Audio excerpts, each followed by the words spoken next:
What happens when the best of modern technology goes straight into the belly of the earth? Under many layers of concrete and soil, those once considered invulnerable are confronted with a tool designed to alter their current position. The GBU-57 Massive Ordnance Penetrator, a 30,000-pound titan of destruction, recently let out its full hate in Yemen to smack one of the best fortified compounds on the planet. How does it work, and why does it place a new focus on redefining the battlefield? Let's break it down. Yemen has been a hotbed of covert military installations due to the rugged terrain and its geopolitical importance. Inside its mountains and deserts are underground bunkers for command centers, weapons stockpiles, and missile launch systems. United States military operations were directed at one such facility, which was thought to be impenetrable. This target was shielded by layers of reinforced concrete deep below ground, and it was an example of modern fortification ingenuity. But even the best defenses could not withstand the might of the GBU-57 MOP. The GBU-57, or the father of all bombs as it is sometimes called, is a military engineering feat. This weapon weighs 30,000 pounds and is designed to penetrate up to 200 feet of reinforced concrete, or 60 feet of earth, before detonating. Its structure adopts a reinforced casing that allows the missile to survive massive impacts and a delayed fuse mechanism that will make it detonate at a desired depth. So, what makes the GBU-57 so devastating? Of course, weight and kinetic energy alone mean that it can smash through protective layers. Second, the targeting system used by the precision bomb is guided by GPS to guarantee that the bomb hits its mark precisely.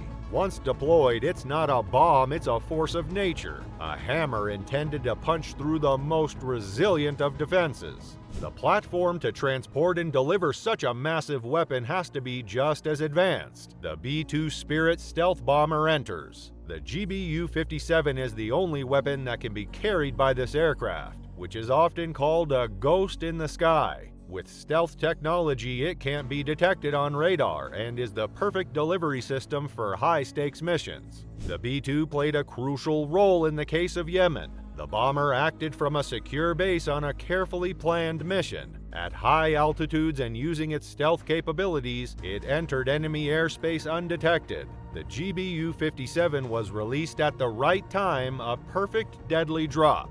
The GBU-57 hurtled toward its target, but its advanced guidance systems made it accurate. On impact, the bomb broke down through layers of reinforced concrete, burrowing deep into the ground. Soon after, the delayed fuse exploded and ignited a giant blast that destroyed the underground facility. The power of the weapon spoke for itself in the aftermath. Satellite images even showed a huge crater where the facility had been. The precision of the strike was a point of emphasis for military analysts, who said the bomb had the potential to do significant damage but caused little collateral. And it was a demonstration of technological and strategic superiority for the U.S. The successful deployment of the GBU-57 in Yemen sends a clear message to adversaries. No target is beyond reach. The bomb was shown during this operation to be capable of neutralizing deeply buried and heavily fortified threats. However, it would also raise critical questions about how warfare itself is evolving.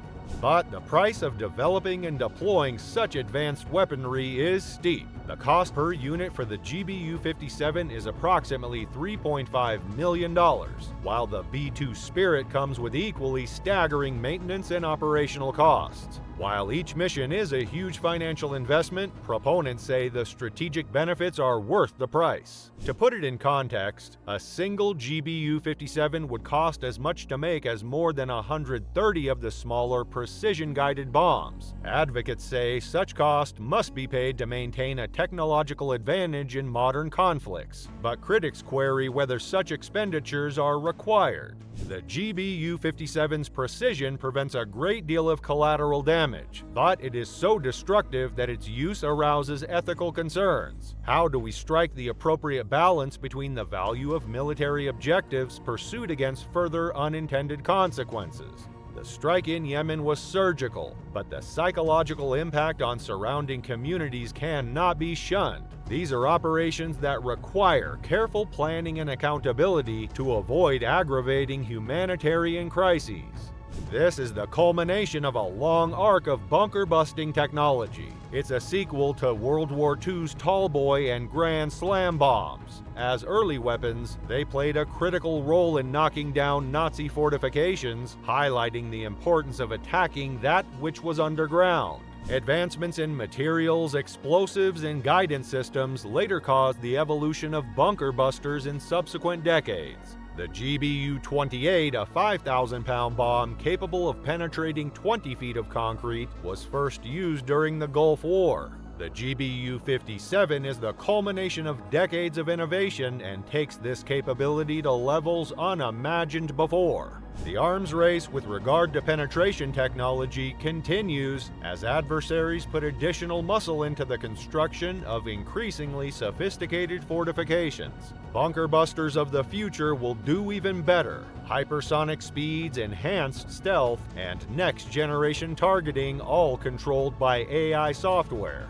The goal remains the same, making all, even the most secure targets, vulnerable.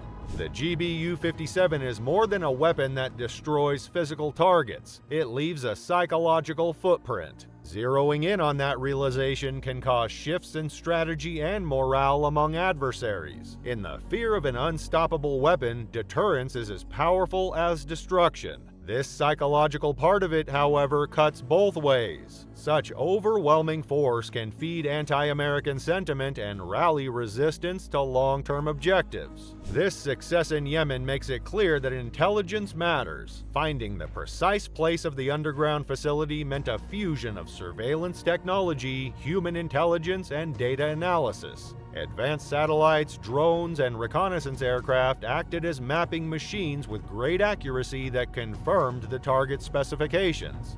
These operations characterized the symbiotic nature of intelligence with advanced weaponry. A sophisticated bomb is only as good as the information defining where to deploy it. The Yemen strike was not just a win for engineering, it was a play-by-play of the painstaking planning and synchronization behind a modern military mission. This is the GBU-57, a shift in the way we think about warfare from overwhelming force to precise, well-calculated strikes. In an era where asymmetrical warfare and non-state actors are playing larger roles, the ability to surgically neutralize high-value targets is priceless. The stakes for ethical and legal reflection in confrontation zones, however, becomes elevated by this precision. The use of the GBU-57 in Yemen is a battlefield first for military strategy. This shows that nothing is safe from the growth of weaponry. This became a cementing operation for the U.S. dominance of precision strike capabilities. It put the relentless march of military innovation on notice for the world. When we look back on even this operation, there are questions of cosmic proportions about the future of warfare. What will nations do with these capabilities? What will the rules be that inform their use? However, most importantly, how do we live in a world in which nowhere is safe from modern weapons of destruction? Moving into an era that sees ever-changing technology define the battlefield, these questions require careful thought. Let us know your thoughts in the comment section below, and remember to subscribe for more videos like this.